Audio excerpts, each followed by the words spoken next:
Dearest gentle listeners, we are the Whistledowners. Like our predecessor, Lady Whistledown, who breathed down the necks of 1800s Mayfair society, we are 4 headstrong women. On this podcast, we'll analyze and discuss the complex and eyeball-catching escapade that is the hit Netflix show Bridgerton. Join us as we delve deeply into the show's plots, themes, characters, and more. Are you ready? Let's begin.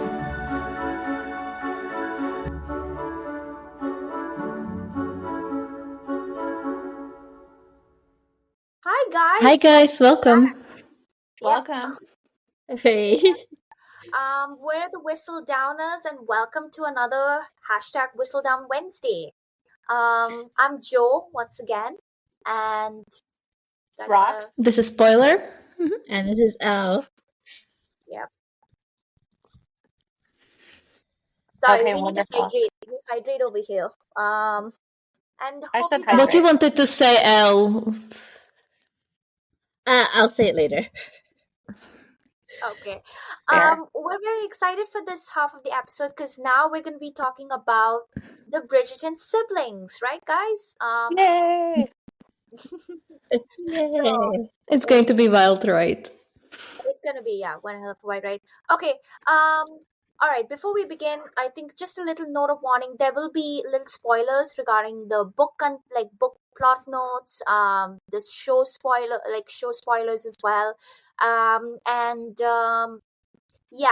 not going to go into much of a deep dive with this episode, but don't rest assured we will be going deeper as we get through our podcast. So don't worry about that. All right, let's begin. Begin. Let's say. So who do we start with? A? Let's go Yes. alphabetically. Yeah. Let's go alphabetically because, we can do it on as they did in Pomal with, a little argument, but let's go alphabetically first because Sharmas are not. So we don't have pommel, what do they call them? Mallets to grab. So. Yeah. Croquets, right? Like croquets, but Palmal is different. Yeah.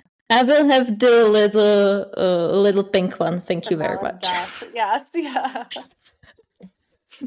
I do. So when I lose, I have a reason for that. You have an excuse. All right, let's begin with Anthony Bridgerton. I do not know his middle name, but let's just assume he has a middle name. The All right, Viscount. so let's, the Viscount who loved Kate, not me, unfortunately. Can I just, as a sidebar, note that I love Julia Quinn's cheesy pun titles. And they all kind of seem like they're references to movies, right? Like the Viscount, the Spy Who Loved Me, James Bond. The Duke and I, the King and I. Yeah, the Duke and I is like a King and I. Romancing Mr. Bridgerton is kind of reminds of Romancing the Stone, which was a big movie around a little bit before she wrote. To Sir with Love is To Sir Philip with Love. It's so cheeseball, but I love it. Yeah. Yeah. All right, let's begin. So what was the thing that drew you to Anthony? What was his Sideburns. Sorry. I want to clarify first and foremost, sideburns are welcome in this podcast. Yes, we love sideburns. Did I thought that he's, leading guy material? No. Did I thought it was interesting and, memorable? Of course. And I think this kind of, exemplifies the Anthony as a whole in season 1. You don't necessarily vibe with him, but you're going to have, a blast when he's on screen. Yeah, 100%. Because yes, he brings trouble. He brings trouble even in season 2, but you're going to be entertained by 100%, him. 100%, yeah. He's a hot mess, but he's so fun to watch. Yeah. And I really like how he was, treated in season 1. People were like, this is basically, a villain, in Daphne's story. And in season 2, people were like, oh no, he's just very dumb. And I love it. He's himbo, and now they connect with him. Sorry, go, Jo. That's hilarious. Those were great points. Very unexpected because when I heard sideburns, I was like, what? But I love how you yeah. use sideburns as a metaphor. Yeah, that was unexpected. Yeah. Of course, foreigner here. I liked about Anthony was that he genuinely was very caring towards his siblings. Like he did, Mhm. I think, with even despite like he got a little blinded by authority, which we will get into his flaws a little bit. But I think he genuinely cared when that he was looking at them, and even like wanting to be a brother, but he had that little like paternal instincts within him. So I Mhm. can't wait to see him being a father in season 4. So I Yeah. think he really like when he's like really effed up. I'm saying effed up. I'm sorry. When he's really effed No up with apologies. Daphne, with Nigel Burbrook, he really takes it seriously. And then he's very protective, and he's like even with Eloise, with Benedict, it's like, go, just go. It doesn't matter that I paid to have you into art school. Just go and have your dream. And then having that marital advice with Colin is like, what's going on? And yeah, I can't wait to see him have like more moments, especially with Eloise, I think, in season, because I loved like his moments in To Serve Philip with Love. Okay, that's Yeah. me. Go, Rox or Elle. Either one. I'll go. Sorry. I was like, there's one moment I really liked. I forgot season 1 or season 2. I think it's season 2 when Gregory came in and like just like asked Anthony about their dad, and then Yeah. the way Anthony just softened and took the blame. He was like, "No, your tutor doesn't hate you. He's scared of me." And I was just like, that moment was just like, I think that like really changed my perspective on Anthony, because like I knew he cared for both his family, but then that moment is like, oh, he just does it. He's trying to do what he thinks is right, which is probably like, not the best for the individual sibling, but like he's doing what he thought was the best thing for the sibling. Yeah, Good definitely. one. Yeah. Yeah, Rox, that's so true. I really love, there's two things about Anthony I really love. The first, I think, is that you do see so much vulnerability in him, even when he is being the freaking worst. Like, you see those flickers of vulnerability, and Johnny Bailey plays it really well too when he's Mhm. um when he's going toe to toe with Violet over the stuff with Daphne. Like, you kind of during the first season, as often as I was like, I want to punch this guy in the face, I also felt sorry for him, because you do see that he's like, you understand his motivations for kind of like being the way he is. And then when he does have those moments of softness and care, like those did give me a different perspective on him. Is like, he's not trying to be, he's never been a bad guy. He is a good guy. He has a strong sense of honor, all of these things. He doesn't always 100% live up to that, but he sincerely holds those beliefs, and he does sincerely care for his family. And I think like those things do, how deeply he feels that and how much he cares, like really do make me sympathetic to him. And I think one thing I have in common with Anthony is that I feel things like he's actually very emotional, right? Like, he tries not to be, he tries to be this kind of like starchy, perfect, like upstanding Viscount, but he kind of can't keep it in. Like, his feelings get the better of him. And I find that very relatable personally, as somebody who can also be a hot mess express.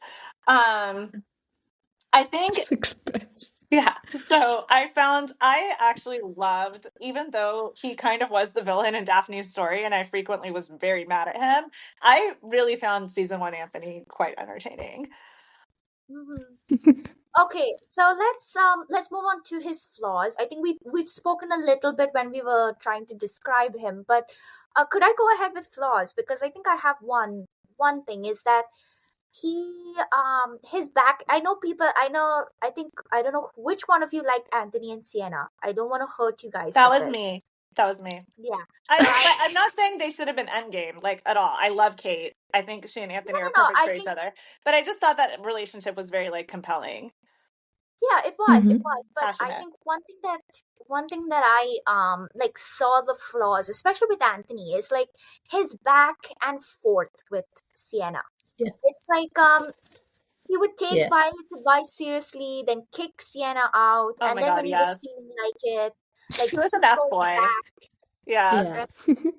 Yeah, no, I think he genuinely like felt something. I think we'll get into it with regarding these forbidden love relationships, and I wanted to Mhm. talk. I think it's more with Benedict than with Anthony, because I mean in this season it is more forbidden love than with Anthony. But I think the fact that, especially with anybody who goes into the forbidden love territory, even with Eloise, but I Mhm. won't talk too much about it. But I think this back and forth and this kind of indecisiveness is really like troubling, because the fact is that he gets jealous when she's in the audience with somebody else, then like kind of gets hurt and like offended when she decides to be, it feels like he's a bit offended when she Yeah, kind it's of like is he owns crying. her, honestly. Like it's really like Yeah, upsetting. yeah.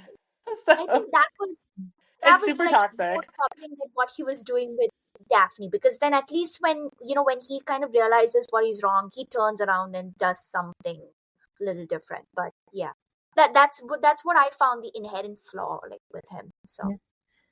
I'll pick up on that and say I think Anthony's my biggest problem with Anthony is that in season one and in part of season two, they really made him kind of like an avatar of the patriarchy.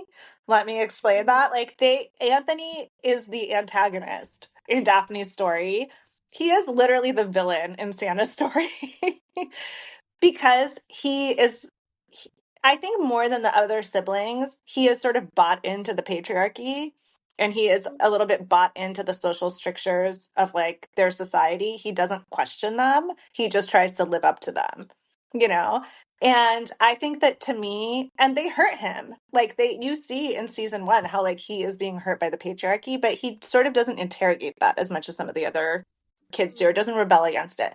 Arguably because he can't, right? Like he's the Viscount, he's in this position, he doesn't really have the luxury or privilege of being able to do that. But you sort of don't see him chafe against those yeah. You don't see him like chafe against the patriarchy. You don't see him question it. You see him like parrot it and sort of like reify it. And one of the scene that makes me the most angry at Anthony is like when he's with Sienna right after they sleep together in the first, I think it's the first episode. And yeah, he the says like pilot. somebody has to protect my sister's virtue. And she's like, oh, all women should be so lucky as to have somebody to protect them or to be so careful over their virtue. And he's like, well, not all women are ladies. And I'm like, bitch, like, I'm sorry. Like, I Oh, could that's have fine. slapped, That's fine. she should have slapped him in the face, honestly. Like, that made me Mhm. really mad, Yeah, because it's just the misogyny is like what it is, right? And I kind Yeah. of also don't think that Anthony, we see him understand that he hurt Sienna and that he was, you know, yanking her chain, basically like push and pull with her. Q&A. Okay, yeah. And spoiler for audience members can't see us, but spoiler is basically like trying to communicate with me through sign language right now. Do you want to jump in? I'm so excited to discuss this. No, I just wanted to say that we should probably remember some questions Oh yeah. viewers gave us, because Okay, yeah, some yeah. of them That's actually very true. tie into these characters. okay. But I will just jump later Okay. when So it's more. I'm Yeah. just gonna say Anthony's biggest flaw, misogyny. So, and I'm not sure that the show ever resolved that to my satisfaction. We can get into that more in season two, but I think I would have liked to see a little more explicitly dealing with that with respect to Anthony. We sort of are left to assume that he's like no longer a misogynist, but I've never been really like I wish that they had like dug into it a little bit more. Yeah, me same actually. Yeah. Okay, so spoiler, do you want to talk about like one flaw that you found with Anthony? Anything? Um, I think that you definitely mentioned that he's very emotional and he doesn't want to show it. And I think that the only, emotions he's willing to show is the ones who are, masculine. So he is going to be angry and just burst into the room and being like, I hate this, this, and that, and you will do this and this and that. Yeah. And, this is kind of exemplified through the finale of season 2 when he's hurting, but instead of, helpfully Yeah, communicating it he with jumps in. anyone. He just bursts into a room and it roasts everyone. And I don't want to, go into beef between ships, but I find it interesting because in that scene, very deliberately, he is portrayed as, the one in wrong. Like the one who does things badly and others are just confused by his behavior. So it's interesting to see fandom's different interpretation of the scene because I'm not saying he says, something that's, out of place, but he definitely, shouldn't be viewed as the one who, is spitting facts. So this is all I wanted to say regarding Accurate. Anthony's But flaws. from a writer's perspective, like regarding that scene, I won't take too long, but I think what is happening is that he's so consumed with anger at himself that 100%. Yeah, definitely. he's internalized all of that guilt, and it externalizes towards his siblings, like with things that he can't control because now the servants have left. And Eloise is still having this thing about being what was the word that it was called, political radical, and Colin kind of took money behind his back. He's kind of finding like things to pick a bone at and really trying to make it worse than it actually is. And then I think one thing that actually, if you want to just add a little thing, I just wish he had apologized because we never see him apologize for that. Yeah. There's like a cut scene. I honestly do not mind. Yeah, sorry. Go ahead. I don't really Rox. mind that either because I think we see why, right? Like immediately after they leave, he like breaks down in tears because he's actually upset because he hasn't gone to see Kate, like so I don't mind that he doesn't apologize. There was like a cut scene in season 1 that I think What a Barb had where like he does apologize to Colin. I think that's actually in season. Isn't it in season 2? 107. Oh, it's season 2. It's in season 2. Sorry. Yes. That whole thing is Oh, sorry. There are 2 scenes. The one, in 107 when he apologizes to Colin has this healthy moment with him, but he actually apologizes even in season 2, as Rox was trying to say. I'm so sorry.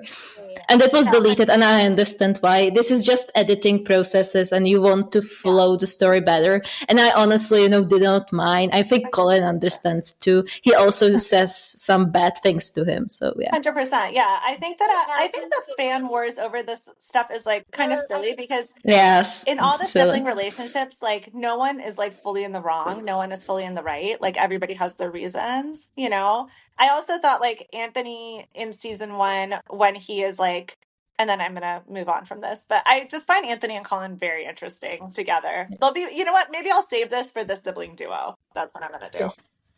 Yeah. I just want to add. Sorry, can I just add something to Joe and Rox about Sienna and Anthony? Like, this is my view. Like, I think he did genuinely like Sienna, and how he handled it, I think it's not.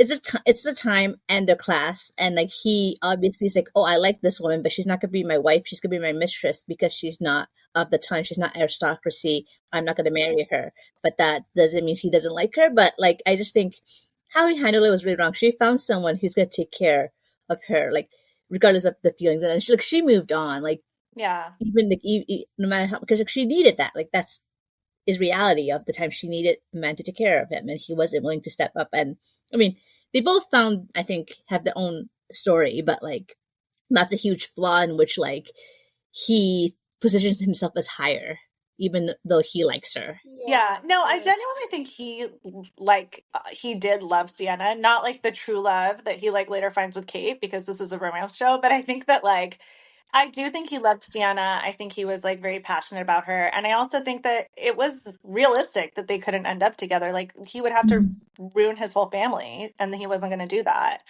But I just think that like even within those confines, I think that we are meant to believe watching the show that he is treating her quite badly, and he's treating Kate, Daphne quite badly, and he's treating his mother quite badly, and like he actually apologizes for all of that at the end of season 1. Like he has an arc where he recognizes that he was wrong. Right. Yeah. Okay. We'll just wrap this up on Anthony. So, what is your favorite sibling dynamic with Anthony? Like, which is the sibling dynamic you would watch out for? I think it's Anthony and Colin for me. Like, I think that Rox also said so.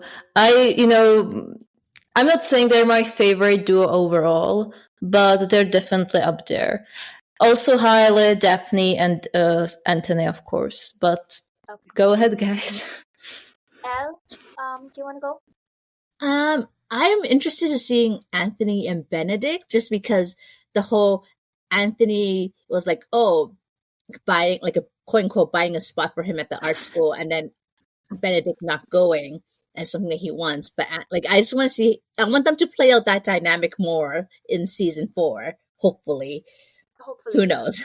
I know. I'm sure that will come back. I hope it does. And I also think like they're interesting because they're the two that are like the most sort of like how you see Elle and Colin as like peers. Benedict and Anthony are sort of closer to being peers, and I think that that's an interesting dynamic. So yeah, I have to say something controversial. Oh, sorry. No, keep going, Ross. Keep going. Sorry. Oh no, I was gonna say like mine is obviously Anthony and Colin, and I think that like they have a very interesting dynamic in that Anthony is sort of in the position of a father figure in some ways. And I think they both resent it. Like neither of them wants this. Right? Like and they it's so layered and interesting to me because in season 1, for instance, you see when Anthony yells at Colin for getting engaged to Marina, I'm like on Anthony's side. I'm like, you are being an idiot. You barely know her. You know, like he's not wrong.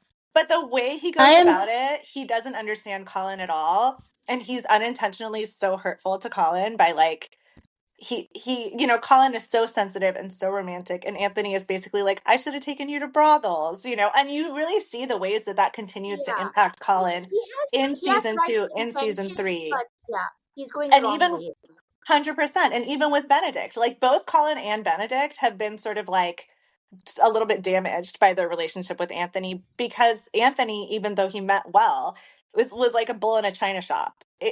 Both brothers, I think both, Benedict and Colin are a bit more sensitive. Like they're not in that mold of, I guess Anthony is a bit more of like he embodies traditional masculinity a little bit more. And I think like he doesn't understand, he doesn't have a lot of emotional intelligence. I think that's like a quality of his. And I think he doesn't quite understand the ways in which like his brothers sort of like need to be related to. He doesn't get it. And so with the best of intentions, he really like tramples their feelings. And I think you will see the knock-on effects of that. We saw it in season 3 with Colin, and I think we'll see it perhaps in season 4 with Benedict. Yeah. Vis-a-vis the art school thing. I'm gonna just cap it off. We've not seen it yet, which is why I'm excited to see it. Like we've seen snippets of it in season 2, but so my favorite dynamic is and will be Anthony and Eloise, because they are very much the same. As much as they're very dismissive of the opposite gender, they kind of are like put their walls up, but in fact, when they find somebody who can connect with, they both had like a forbidden love relationship of sorts, with Anthony with Sienna and Eloise with Theo. So it's nice to see some little parallels with both those relationships that we won't get into. But all right, since we ended with Benedict, because let's begin with Benedict. So, what do you guys love about Benedict, and what do you guys hate about him? Like, let's do it both together. If I can start, I think that Benedict is the bridge in Bridgerton family. He is the link between Anthony and Violet. He's the link between Anthony and younger siblings. And he's the link between Violet and these younger siblings. It's so interesting how he, grapples with this reality, because I think that many people do not grapple with the fact that, he didn't lose just his father, back with Edmund. And Anthony didn't just become his Viscount. I think that he lost his teenage brother because they were close in age, and suddenly 18-year-old Anthony became Viscount, with all these responsibilities, and 16-year-old Benedict was just left behind. And I hope that season 4 expands upon this idea, because I wonder, because these two were likely very close and they were kind of, their separate identity. So circling back to my favorite moments, I know that Benedict is fan favorite, but I think that, I'm one of those people who I like him, but I'm not that invested in him. But I hope season 4 expands upon him in a way which I find it easier for me to connect to him. Because do not get me wrong, I really like him. Like, he's very entertaining, and his actor is like brilliant. But I do not feel connected to him at this point, and I wonder whether you guys have it a bit different. Actually, I have to agree with you, spoiler. I even when I was watching the preview, I was still kind of not able to sink into the fact that he's main lead material. But I think I'm excited to see him being a softer lead, and that it's not like it doesn't come as quickly as it should be. I think we're waiting for the latter half, because I have a theory that within the Bridgerton, it's like one person does the most growth in the first half, and then the other person takes the growth route in the second half. And sometimes they do it together. Oh yeah, The exception being season 1.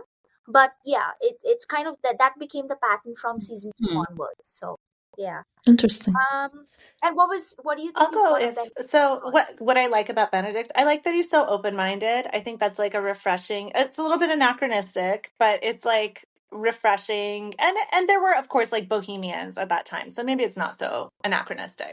I love that he is like a conduit for us into the kind of like bohemian Bloomsbury art scene, that the milieu that they put him in, especially in season 1, was like really, I love that. I always call myself like I was a pre-Raphaelite teen.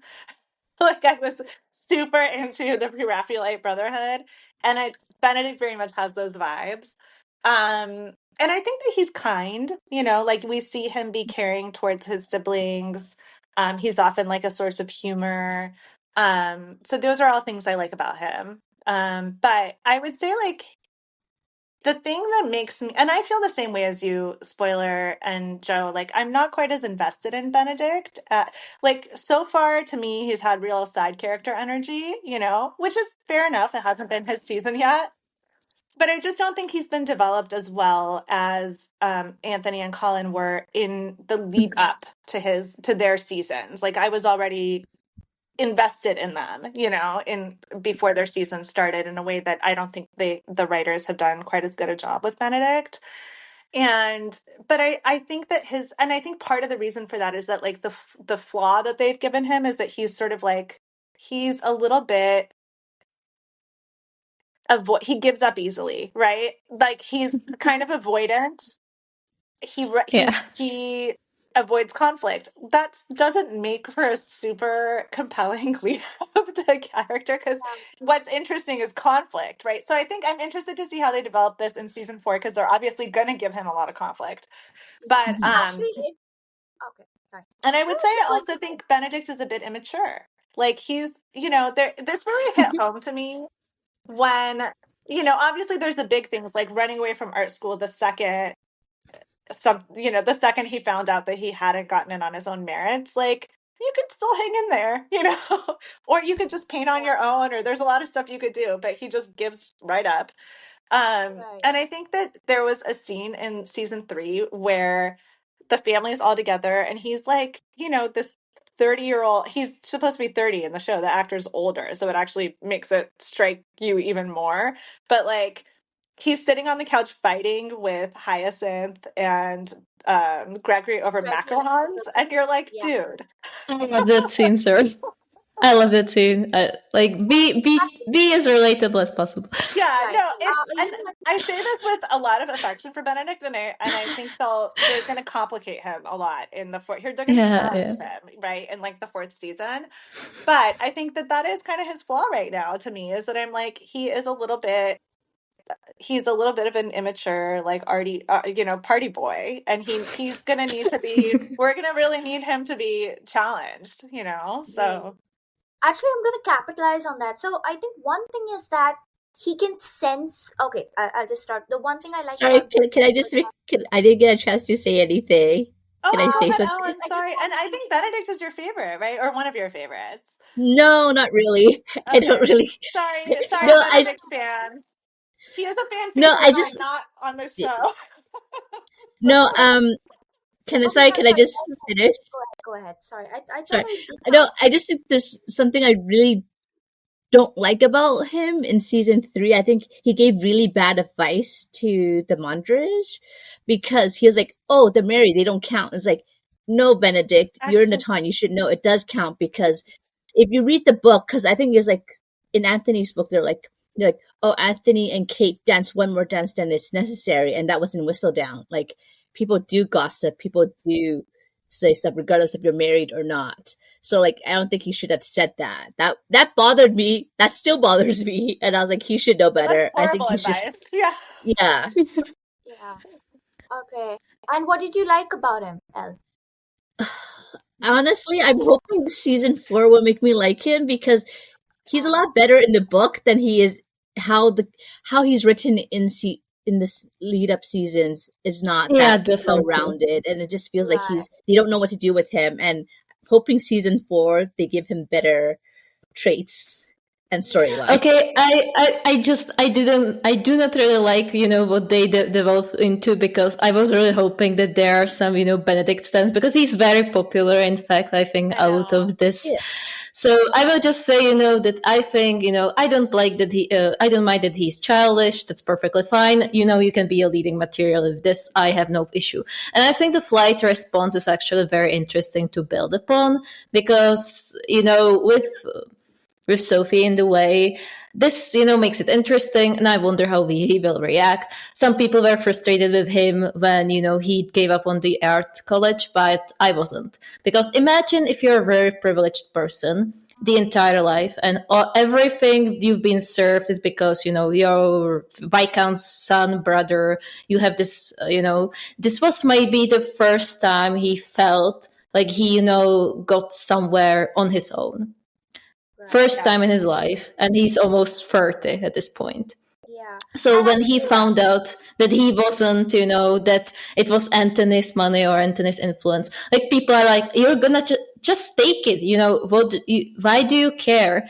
I personally, I understood completely, and I really like the contrast because, you have Eloise just beefing with Penelope, about Whistledown ordeal, and then you have Anthony and Benedict in this kind of almost emotional moment when Anthony is like, do what you want. And at this point, Benedict is likely, angry with this Anthony's decision, but instead of confronting him or telling him, he doesn't, agree with him, he just backs off. And it's like never mentioned again. Yeah. I really like that moment because it, characterized him very well, I think. So I always really enjoy these moments. Yeah. I will say, I think that it's like, there are a lot of avoidant people in this world, like conflict avoidant. So I think that is actually like a very interesting characteristic to give someone. And I think you're right. Like, I think I'm being too hard on Benedict, in that, like, it is actually realistic that you can see that he's very pained by the whole, like, he doesn't,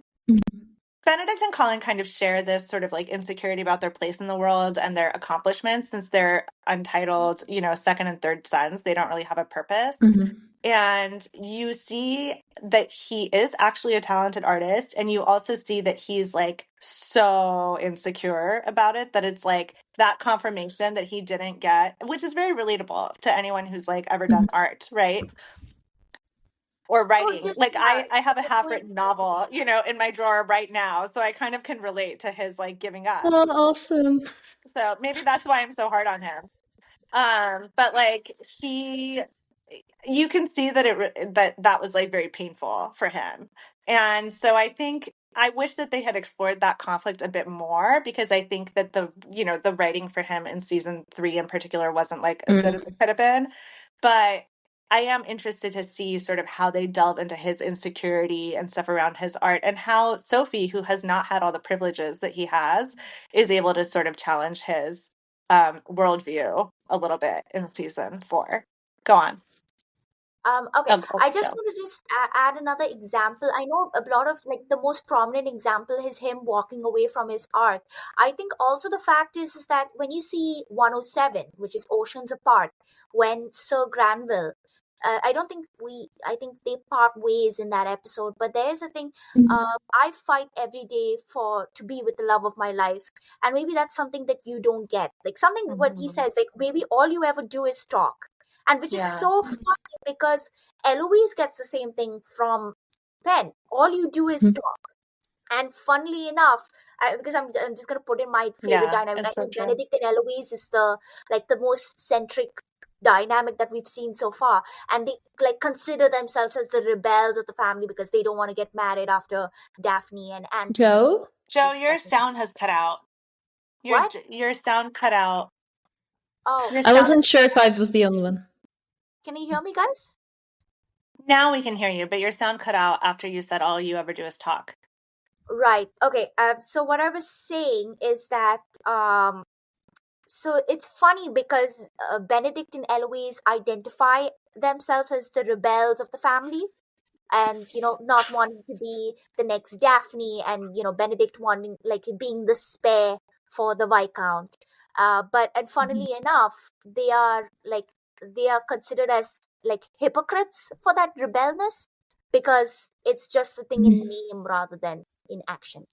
Anyway, that's all I wanted to say. And I think the dynamic Benedict and Eloise is quite intriguing. Guys, favorite dynamic with Benedict?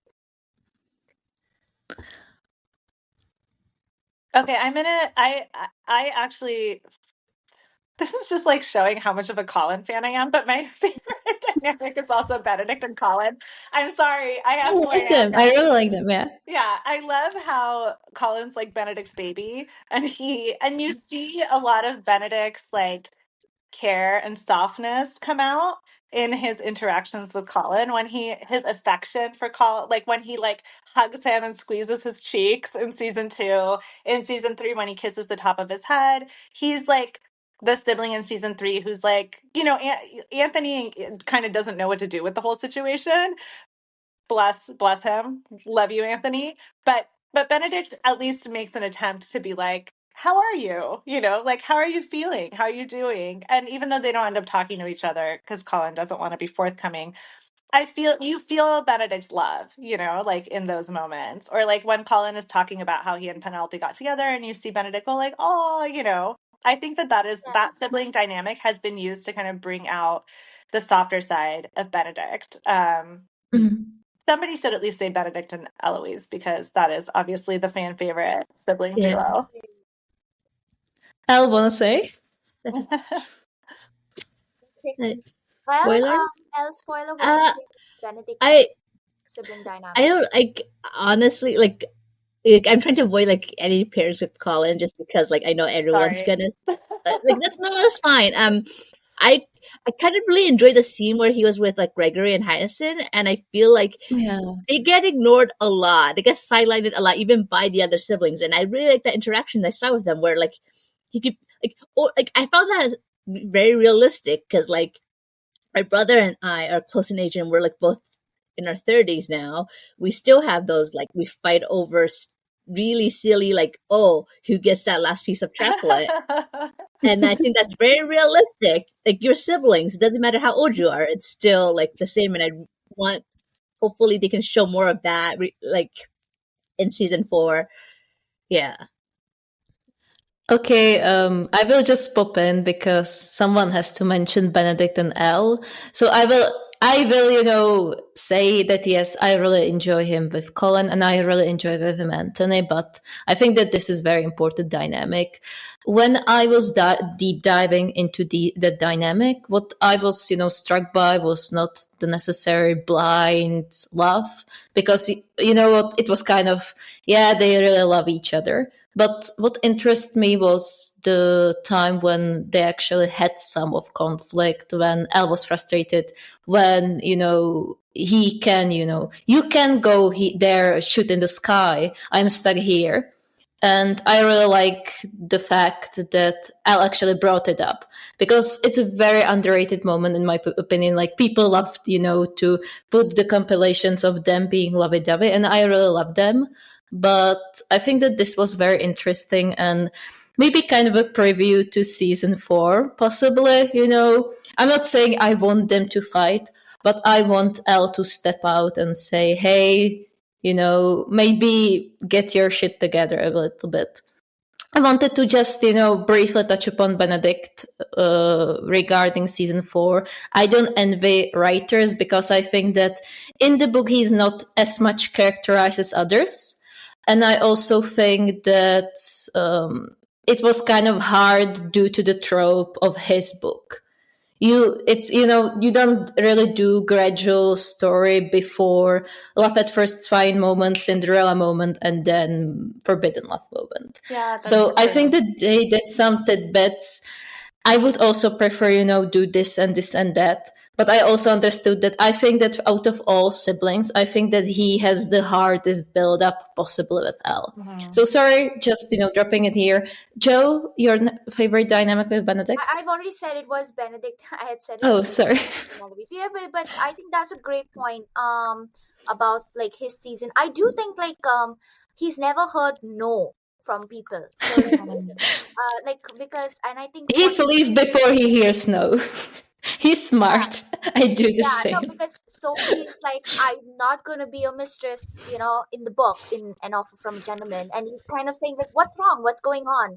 Because the fact is like everybody wants to be with him, so he kind of takes relish in that fact. So I think with Sophie going against the tide is gonna intrigue him, and then again, I like, think Joe cut off Your again. I'm so sorry. Your sound cut out again, Joe.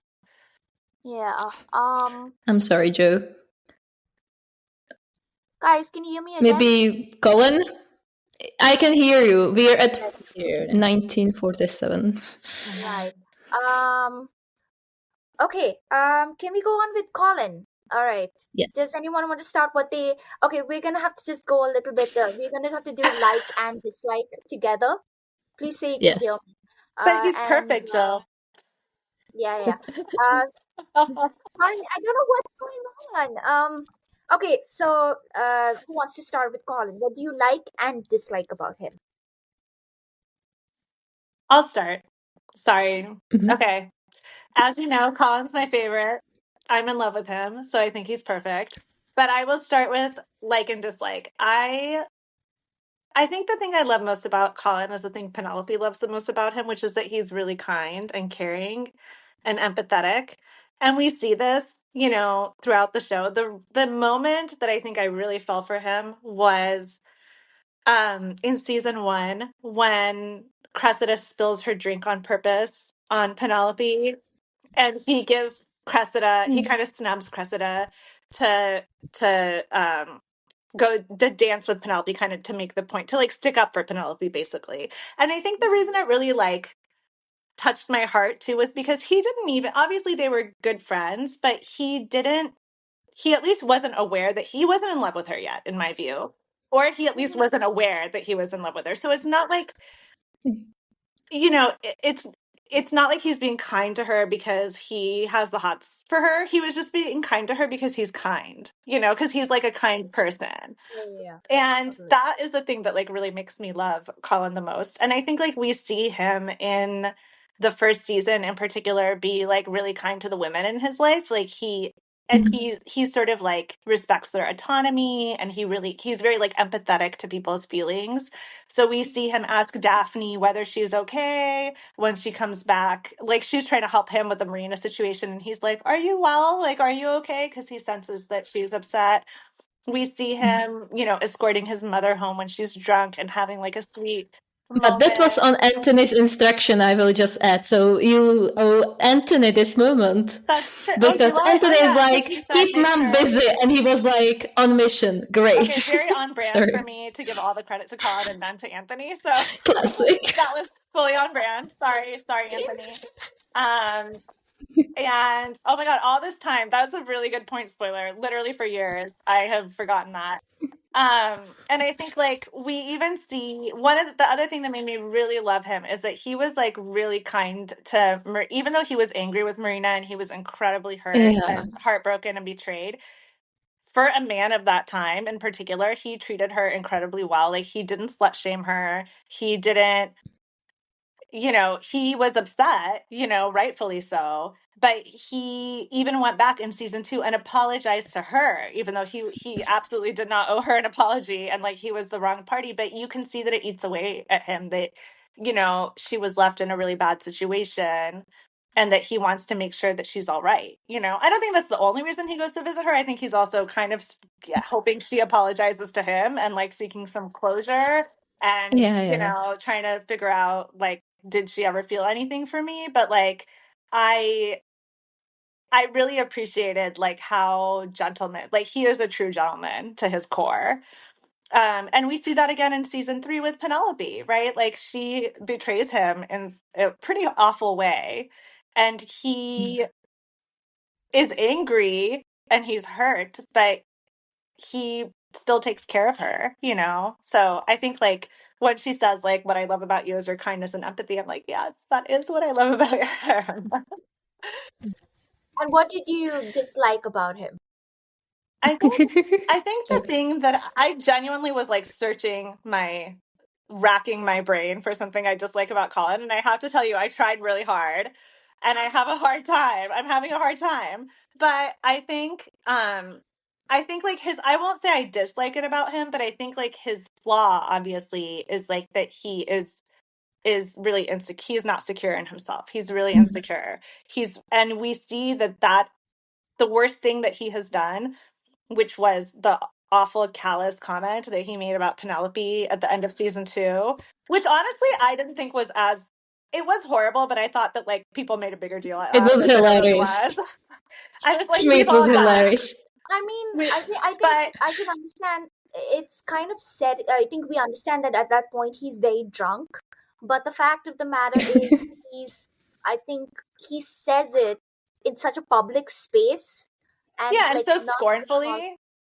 yeah. Yeah, it's a horrible thing. It's a horrible thing to do to your friend, even if I think he was a little bit like protesting too much. And the script actually kind of clarifies that that's true, that he's like confused about what they are and that's part of the reason. But honestly, like he threw her under the bus to fit in with his like shitty friends. And that is a thing that he did born of insecurity. And that's kind of the start of his season 3 arc. And so we see the ways in which that insecurity kind of makes him act in shitty ways. And that also like drives a lot of his behavior in the second half of season 3, where he feels he's like dealing with his own insecurities about his writing and his purpose, and that keeps him kind of apart from Penelope for longer than he may otherwise have been. I find that to be like a very relatable flaw, because like we're all insecure. Maybe as a people pleaser myself, like we're all and somebody who's like has been insecure literally about my own writing. Like I can definitely relate to that, but like no doubt that is his biggest flaw. And I think that he gets a lot of like, I think that flaw actually makes Colin like unappealing to a lot of female fans, is what I've noticed, is that they're like, well, he's whiny, or he's like insecure, like he's not a real man. There's a lot of like internalized misogyny in the way people talk about Colin. But I will say that like as somebody who really likes soft, sensitive men, like those flaws actually just make him more relatable to me. Okay, I Colin's actually want perfect. to News do. at 11. Go. Right. I just no, it's okay. I'm not gonna answer because you've said everything I wanted to say. I just want to capitalize on that last point. And if I go off like with my microphone again, please let me know. But I think there was it's either Vogue or Variety. I don't know. It's something magazine with a V. Had written about like Colin's arc, and it was like male fragility. They've given it a term. It's male fragility, where can be quite supportive of women, but when like a partner starts earning more, like there's a little bit of insecurity. It's kind of like a little subconscious. It's not intentional, but it can happen when you've like partially absorbed patriarchal ideologies. And funnily, that concept is actually also explored in another film. Have you guys heard of Fair Play? That guy was awful though in Fair Play. Like, but I know I think the that's difference being that Colin actually like worked on himself and overcame no, it that was versus that. No, that was an extreme example of that, but it kind of was a shared thing. It was like, the fact is that it was something where had he talked about it, because he internalized that anger, which exploded everywhere in Fair Play. And Colin was like, he had to hide it just to protect Penelope, and trying to alleviate that insecurity with this hero complex, like trying to fix the blackmail scheme, or trying to convince Penelope that not even like not in the thing, it's give up the Colin, and like on the excuse that the queen's after you. but Right.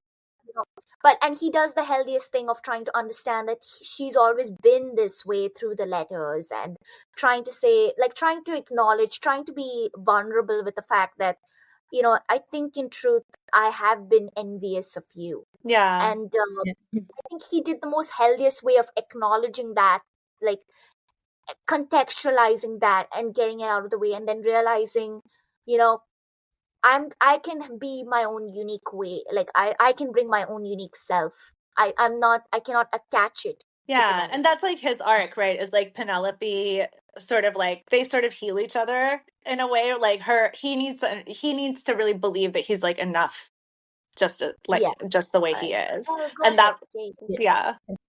Yeah, like I agree with all the points basically, but like one thing I really like about Colin was like season 2, the wedding scene with like the wedding scene where he goes like, oh, like whatever makes, I forgot his exact line, when they're talking about like dreams and stuff, and then he's like, oh, whatever's that grand, and I was like, I love that. I love it when a guy picks at my brain, and it's like you don't see that very often, and I think Yeah. like Okay. that one, it was just like, oh, okay, like yeah, that's why Penn loves him. Like Yeah. he sees more than just like he wants to know her intellectually, which is I think one of the hardest thing there can be. 100%. Spoiler, do you want to add anything like that's not been said so far about Colin? So I will try to keep it short.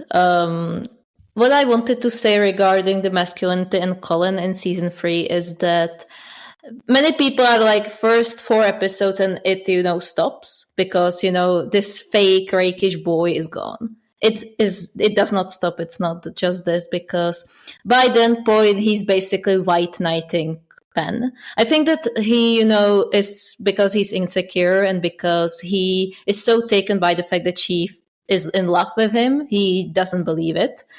So I think he gains the security by being, her protector. And he gains, I am a Bridgerton, I can protect her, I can be there for her. But of course, this is in conflict with her actually being Whistledown and actually, doing these things, but also being able to protect herself, maybe in very harsh, way.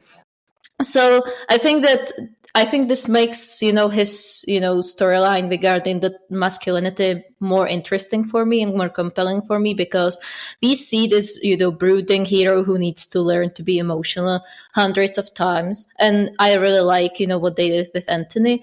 But for Colin, it was more akin to our modern world. Yeah. Like it was very modern for that setting, and I think that his behavior was very understandable. Very small detail just about what I really like. I will, not mention Paul in detail. I will mention his scene with Elle in episode 5 when he, sits her down and is like, I'm very sorry, I'm in love with Ben. I understand that this makes you uncomfortable. I really like how he approaches this new situation. He understands that they're beefing, he doesn't know why, and he's just doing his best to be a mediator between them and, and understands that Elle loved Ben, as a friend for such a long time. And he understands this, this is something he can't destroy and won't challenge in any way. So he approaches this very interestingly. And I wanted to highlight this. I think it's a very underrated moment. I love that moment. I think that part of what makes people who do love Colin, obviously not everybody likes him, but I think that part of, for me, the reason he's like such a fantasy man is that he's like very emotionally intelligent and does a lot of emotional labor. And I'm Yeah. like, wow, that does not exist in real life. A straight man who like, and I will say like my husband is like so kind and like not super traditionally masculine and like a very sensitive guy, but he is not the one doing the emotional labor in our relationship. I've literally never had a relationship with a straight man where he like did the emotional labor. And so that very unrealistic but incredibly appealing. I will say one other like We thing live I in a like society, yeah. one thing I like about Colin, and I like about Benedict as well, either, is like I wish the show delved more into this, but Colin's like kind of an intellectual. He's a traveler, he's a writer, he's like interested in the world, and I find that very appealing. And I wish the show had explored that actually a little bit more. I feel like a lot of times the non-romance aspects of the characters, the show's very That's lost. relational. So like it's all about Yeah. the family and but like the parts of the characters that kind of make them unique or whatever are like kind of underexplored. You know, we never see Anthony in Parliament. We never see Colin on his travels. Yeah. But I do think that like that is like part of why I also like to write and travel. So I think like those things make him kind of appealing to me. Okay, I'm sorry, I we just love pictured Colin. just season 2 scene random Colin, in Greek beach being like, yeah, guys, I'm in high Greece, like, and hi. I'm high. watching a blade of grass. Yeah. Perfect. Okay, guys. Fits perfectly. Okay, so so I think we had said Colin and Eloise are one of our favorite sibling dynamics. Is there any combo? And we've said Benedict and Colin and Anthony and Colin. Is there any dynamic? Oh yes, Elle, please go ahead. Colin and Daphne. I feel like because she hasn't been in season 3 at all, like I really wish they get the actress back on, because like she's part of them and she adds to it. And like the fact that in season 1 Daphne came home right away when, like, marital problems aside, but came home right away when Colin's issue clocked Anthony and Kate. And like, I wish she was in season 3, because Colin, if you know the book, Colin, what she's told Colin about Penelope is like so good. It's so good. And I actually feel like she would have been a great I love the scene with Kate, but I feel like Daphne would actually have been the best person to advise Colin in terms of their plots echoing each other, because she also felt betrayed by something Simon hadn't told her. And so like a lot of the conflict between her and Simon was like about trust as well, not so I think like that would have been a really interesting parallel. Yeah. And I love Daphne, so I think the way those two, who are kind of the most empathetic of the siblings, or like the softest kind of. Yeah, that's actually a great segue into Or I love Daphne. Questions by guys. Can you hear me? Yeah.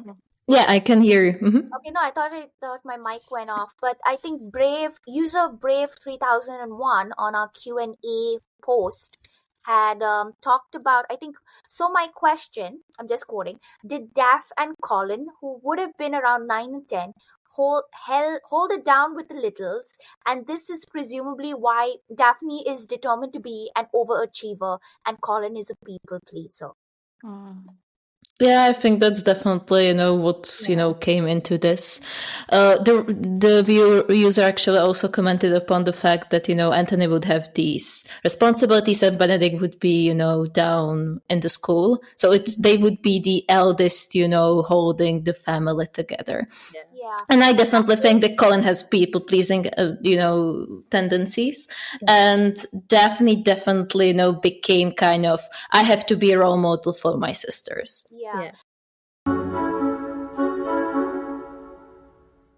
Dearest gentle Mayfairers, we encountered something of a conundrum in the making of this week's episode. As we ventured through the enchanting world of the Bridgerton siblings, our conversation grew rather extended. In our enthusiasm, we found ourselves so thoroughly immersed in discussing the 3 eldest Bridgerton brothers, the handsome and charming ABC, as they are sometimes known, that the episode stretched far longer than we had intended. As much as we enjoy doing what Violet Bridgerton believes women do best, talk, we decided to pause our conversation halfway through, with plans to continue next week with the rest of our beloved siblings, D, E, F, and G. With that in mind, do tune in next week for the second half of our Bridgerton siblings discussion. Until then, we remain, as ever, your faithful companions in gossip. Yours truly, the Whistledowners.